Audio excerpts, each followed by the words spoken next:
Assalamualaikum warahmatullahi wabarakatuh. Salam, namo budaya, salam kebajikan, dan salam sejahtera untuk kita semua. Sampurasun. Yang saya hormati Bapak Apoteker Surya Amal MKes, selaku dosen pembimbing mata kuliah biokimia dan teman-teman seperjuangan yang saya banggakan. Puji syukur marilah kita panjatkan kepada Allah Subhanahu wa Ta'ala, karena dengan rahmat berupa kesehatan darinya, kita bisa berjumpa di diskusi ini. Tak lupa pula sholawat serta salam semoga tetap tercurahkan kepada junjungan kita Nabi Muhammad SAW. Sebelum masuk ke tahap presentasi, izinkan saya untuk memperkenalkan diri.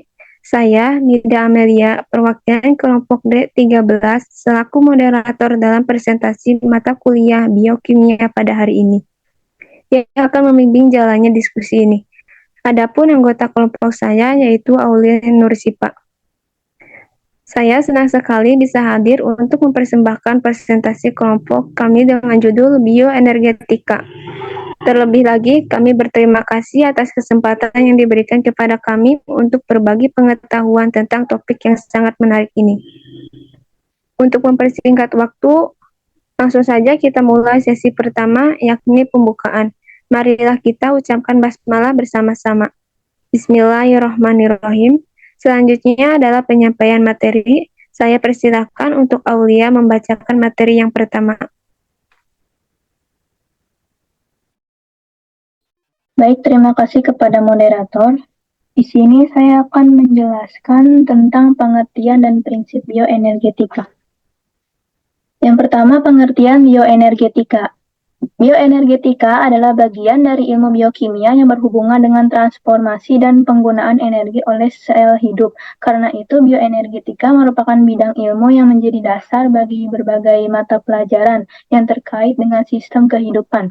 Bioenergetika merupakan ilmu untuk mengkaji tingkat keseimbangan antara pasokan energi dan penggunaannya dalam proses fisiologis yang berhubungan dengan energi yang ditransformasikan di dalam organisme hidup.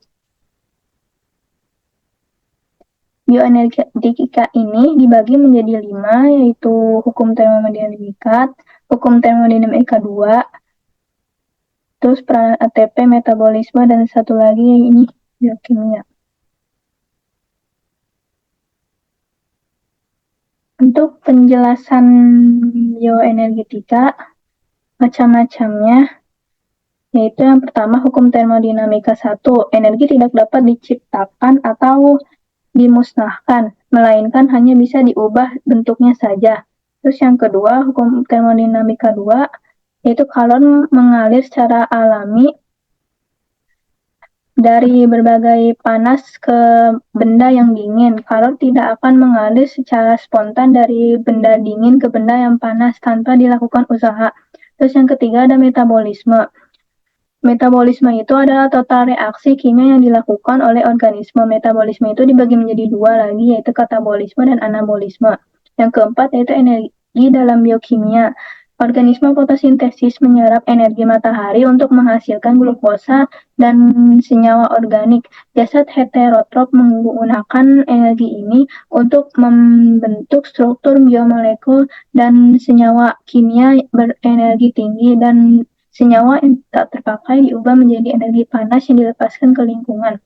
Dan yang kelima ada peran ATP, menyimpan dan mentransfer energi kimia dalam sel, sintesis asam nukleat, agen signaling terhadap perubahan lingkungan, dan sumber energi langsung untuk kegiatan metabolisme. Berikutnya ada konsep bioenergetika. Di sini ada gambar di sebelah kiri, yaitu awalnya itu bahan makanan molekul organik yang dikonsumsi makanan, dimasukkan ke dalam tubuh, akan diproses pencernaan dan proses penyerapan. Sedangkan bahan makanan yang tidak dapat dicerna itu energi yang hilang dalam bentuk feses. Molekul nutrien dalam sel tubuh hasil dari proses pencernaan akan mengalami proses metabolisme, khususnya katabolisme, sehingga akan dihasilkan produk. Terus berikutnya akan terjadi ATP atau adenosin trifosfat. Kerangka karbon ATP ini selanjutnya akan digunakan dalam proses kerja seluler, biosintesis. Kerangka karbon akan mengalami proses biosintesis atau anabolisme hasil dari kerja seluler, dan biosintesis akan digunakan dalam kegiatan sistem organ.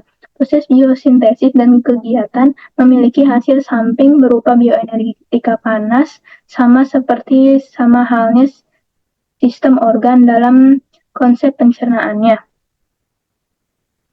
Berikutnya ada IE, intake of energi, yaitu aliran energi pada tubuh ikan. Ikan memperoleh sumber energi dari bahan makanan atau pakan yang dikonsumsi bahan makanan tersebut. Kemudian akan mengalami proses pencernaan dan penyerapan. Bagian makanan yang tidak dapat dicerna dan diserap oleh tubuh akan dibuang melalui gas atau feses. Sedangkan zat makanan yang dapat dicerna dan diangkut menuju organ dan mengalami proses metabolisme, yaitu proses katabolisme dan anabolisme menuju organ dan mengalami proses metabolisme. Proses hasil metabolisme ini adalah energi bebas yang selanjutnya akan digunakan untuk aktivitas fisik seperti berenang dan perawatan tubuh untuk mempertahankan kehidupannya. Setelah kedua kebutuhan energi tersebut terpenuhi, maka sisa energi selanjutnya akan digunakan untuk proses pertumbuhan dan tersimpan sebagai reservoir energi atau RE. Terus proses metabolisme yang memiliki hasil yang di samping berupa energi yang dikeluarkan dalam bentuk panas. Selain itu, proses katabolisme, zat makanan yang menghasilkan zat sisa yang harus diekspresikan, yaitu dalam bentuk urin dan dapat dikeluarkan melalui insang dan permukaan tubuh atau kulit.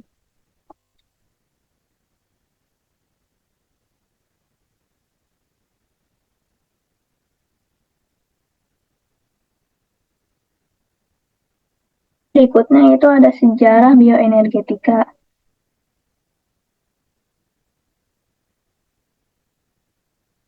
Sejarah bioenergetika merupakan cerita tentang perkembangan ilmu pengetahuan yang berkaitan dengan energi biologis.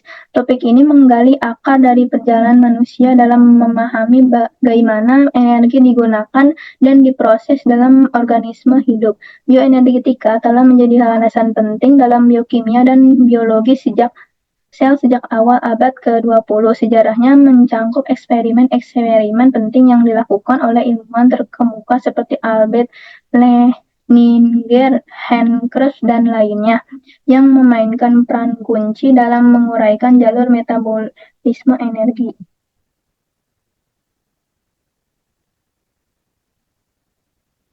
Berikutnya ada struktur dasar bioenergetika.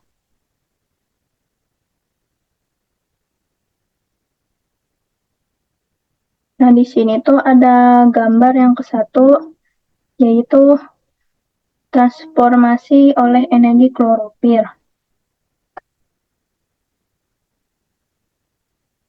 Energi radiasi sinar matahari itu ditangkap oleh klorofil tumbuhan hijau yang melalui proses fotosintesis. Energi ini itu digunakan untuk mengikat CO2 dan H2O menjadi karbohidrat. Jadi dalam proses ini itu terjadi transformasi dari energi cahaya yang berupa energi kinetik menjadi energi kimia yang merupakan energi potensial. Energi kimia ini disimpan dalam bentuk ikatan dan kimia senyawa organik hasil fotosintesis, yaitu karbohidrat dan senyawa-senyawa organik lainnya. Yang kedua, yaitu ada transformasi energi oleh mitokondria. Energi kimia yang tersimpan dalam karbohidrat dan senyawa lainnya akan dipecah melalui proses respirasi di dalam sel organ. Dari organ respirasi ini akan dibebaskan sejumlah energi yang selanjutnya akan digunakan pembentuk senyawa dan ikatan fosfat yang mengandung energi tinggi yang disebut dengan adenosin trifosfat atau ATP. Energi kimia yang lainnya di dalam sel adalah melalui proses pengangkutan elektron oleh koenzim khusus pembawa elektron, yaitu nikotinamida, adenosin dinukleotida atau NAD, dan nikotinamida adenosin dinukleotida fosfat atau NADP.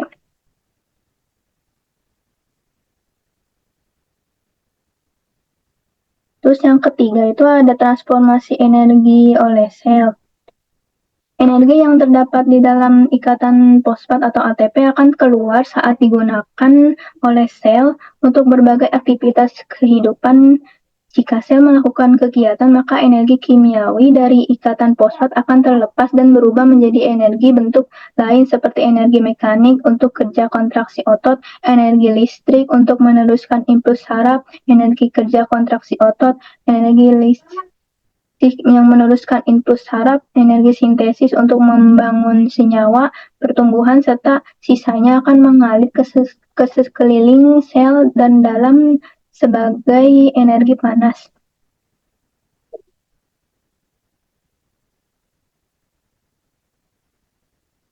Berikutnya itu bagian-bagian bioenergetika. Di sini ada 6 macam, yaitu metabolisme, fotosintesis, respirasi, pemindahan elektron, kinetika enzim, dan transport energi. Dapat disimpulkan juga, metabolisme itu proses kimia dalam sel yang menghasilkan energi dalam makanan yang dikonsumsi. Terus yang fotosintesis itu adalah proses pertumbuhan dan beberapa mikroorganisme yang memperoleh energi dari sinar matahari dan mengubah menjadi energi kimia dalam bentuk glukosa yang sering kita sebut dengan gula. Terus yang ketiga itu, yang respirasi itu adalah proses di mana sel menghasilkan energi dari glukosa dan oksigen melalui reaksi kimia.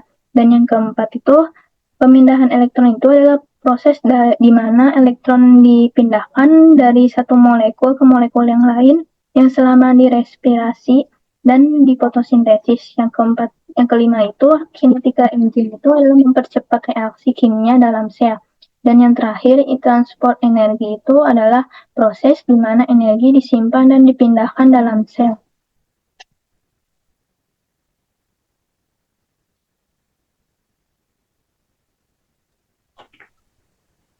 Baik, terima kasih atas penjelasan dari saya. Selanjutnya akan dilanjutkan oleh Nida Amelia. Terima kasih kepada Ulan Nursipa yang telah menyampaikan materinya dengan baik. Semoga bermanfaat bagi yang mendengarkannya. Selanjutnya, saya sendiri yang akan membacakan materinya. Manfaat klinis bioenergetika. Manfaat klinis bioenergetika yaitu ada 8 manfaat. Yang pertama bernapas, yang kedua mengalirkan darah, yang ketiga mencerna makanan, keempat memperbaiki dan memperbarui sel, kelima mengendalikan suhu tubuh, keenam memicu kontraksi otot, ketujuh menghilangkan limbah, urin, dan fases, dan yang kedelapan menjaga fungsi otak dan saraf. Bernapas yaitu respirasi menghasilkan energi kimia yang digunakan untuk berbagai aktivitas biologis. Yang mengalirkan darah yaitu transportasi energi digunakan untuk mengatur aliran darah ke berbagai bagian tubuh. Yang ketiga mencerna makanan yaitu metabolisme mengubah makanan menjadi energi yang dapat digunakan oleh organisme. Yang keempat, memperbaiki dan memperbarui sel, yaitu energi kimia digunakan untuk memperbaiki dan memperbarui sel-sel tubuh. Yang kelima, mengendalikan suhu tubuh, di mana energi kimia digunakan untuk mengendalikan suhu tubuh melalui proses termogenesis. Yang keenam, memicu kontraksi otot, yaitu energi kimia digunakan untuk memicu kontraksi otot dan menghasilkan gerakan. Yang ketujuh, menghilangkan limbah melalui urin dan fases, di mana energi kimia digunakan untuk menghilangkan limbah melalui proses ekstraksi. Dan yang terakhir, menjaga fungsi otak dan saraf, yaitu energi kimia digunakan untuk menjaga fungsi otak dan saraf, termasuk pengendalian fungsi motorik dan sensorik. Selanjutnya, kondisi klinis gangguan bioenergetika.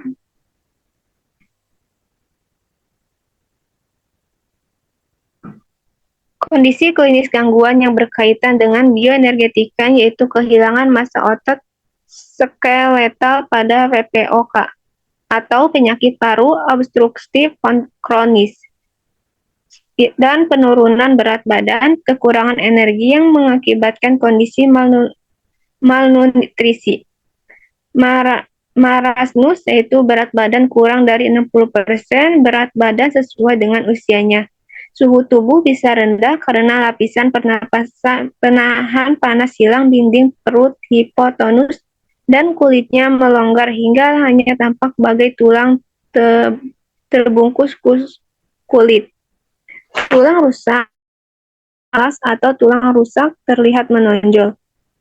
Anak menjadi berwajah lonjong dan tampak lebih tua atau old man face.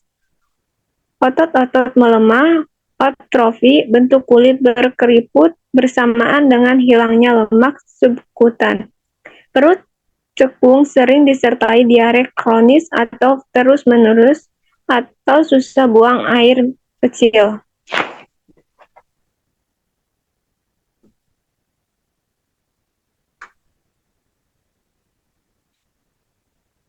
Selanjutnya, komponen bioenergetika.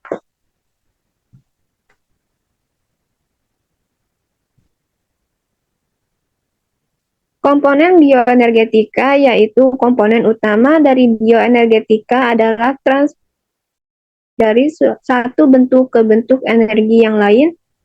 Pada ikan, makanan yang dikonsumsi akan mengalami proses pencernaan, penyerapan, pengangkutan, dan metabolisme. Tetapi karena kekompletan zat makanan dan keterbatasan kemampuan untuk mencerna, maka tidak semua makanan yang dikonsumsi dapat diserap oleh tubuh ikan. Rumus keseimbangan energi yaitu P, EEC, tambah EF, tambah EU, tambah EM, dan tambah EG. Keterangannya yaitu EC, energi yang dikonsumsi, EF, energi yang terbuang lewat fase, EU, energi yang terbuang lewat ekskresi nitrogen, EM, energi yang digunakan untuk metabolisme, dan EG, energi yang digunakan untuk pertumbuhan.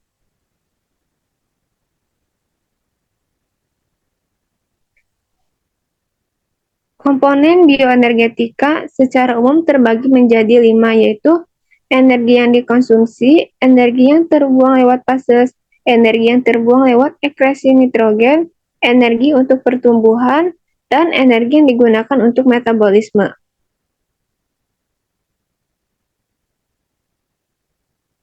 Aplikasi bioenergetika.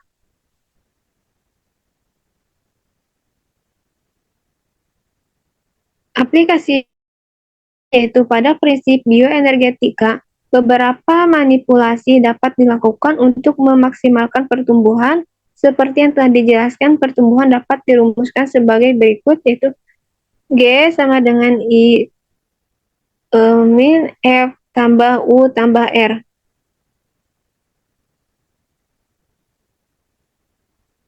Selanjutnya, aplikasi bioenergetika yang pertama yaitu meningkatkan energi yang dikonsumsi, yaitu energi kimia digunakan untuk meningkatkan aktivitas biologis seperti kontraksi otot dan pengendalian suhu tubuh. Yang kedua, memperkuat terbuangnya energi lewat fase, yaitu energi kimia digunakan untuk mengurangi terbuangnya energi melalui fase. Yang ketiga, memperkecil terbuangnya energi ekskresi nitrogen, yaitu energi kimia digunakan untuk mengurangi terbuangnya energi melalui ekskresi nitrogen. Dan yang keempat, memperkecil penggunaan energi metabolisme, yaitu energi kimia digunakan untuk mengurangi penggunaan energi metabolisme dan meningkatkan efisiensi metabolisme.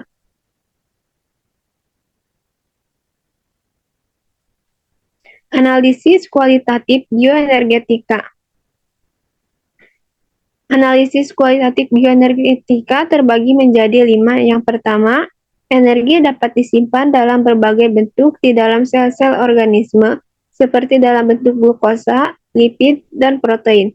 Yang kedua, transformasi energi dalam sistem biologis melibatkan berbagai jenis reaksi kimia, termasuk reaksi oksidasi, reduksi, respirasi seluler, dan fotosintesis. Yang ketiga, sistem bioenergetik dapat digambarkan sebagai aliran energi yang melewati berbagai tingkat trofi dalam rantai makanan. Yang keempat, terdapat berbagai faktor yang memengaruhi efisiensi sistem bioenergetik, termasuk suhu, cahaya, dan ketersediaan. Yang kelima, gangguan dalam sistem bioenergetik dapat menyebabkan berbagai masalah kesehatan seperti diabetes dan kelelahan kronis.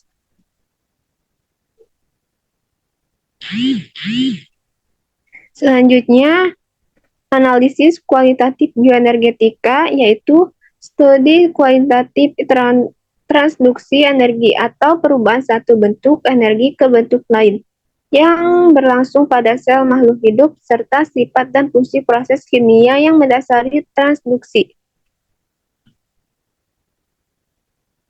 Peran bioenergetika. Peran bioenergetika terbagi 4. Yang pertama, penghasil energi, yaitu bioenergetika menghasilkan energi kimia yang digunakan oleh organisme untuk berbagai aktivitas biologis. Yang kedua, keseimbangan energi, yaitu bioenergetika mengatur keseimbangan energi dalam sel, memastikan bahwa energi yang dihasilkan digunakan secara efektif. Yang ketiga, pertumbuhan dan perbaikan. Bioenergetika berperan dalam pertumbuhan dan perbaikan sel, memungkinkan sel untuk memperbarui diri dan menjaga kesehatan. Yang keempat yaitu kesehatan seluler, yaitu bioenergetika berperan dalam menjaga kesehatan seluler, memastikan bahwa sel dapat berfungsi dengan baik dan menghindari kerusakan.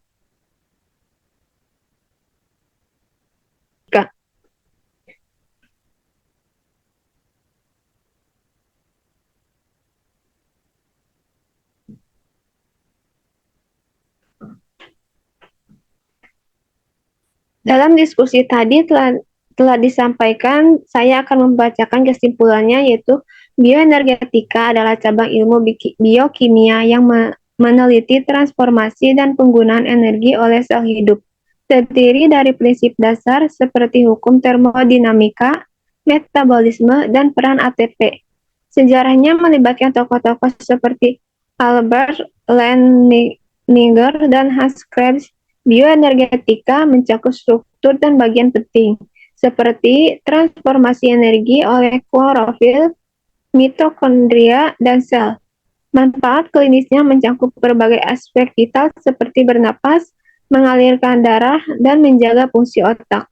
Gangguan dalam bioenergetika dapat menghasilkan kondisi klinis seperti kehilangan massa otot.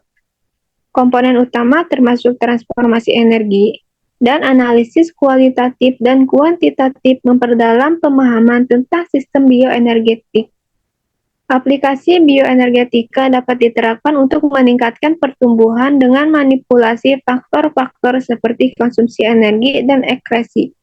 Dengan peran utama dalam penghasilan energi, keseimbangan energi, pertumbuhan, dan perbaikan sel, bioenergetika memiliki dampak besar pada pemahaman kita tentang kehidupan dan kesehatan.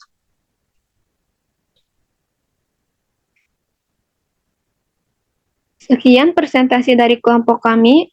Mari kita ucapkan alhamdulillah. Semoga bermanfaat materi yang disampaikan pada kelompok kami. Yang disampaikan oleh kelompok kami. Saya sebagai moderator mohon maaf atas kekurangannya dan terima kasih untuk perhatiannya. Wassalamualaikum warahmatullahi wabarakatuh.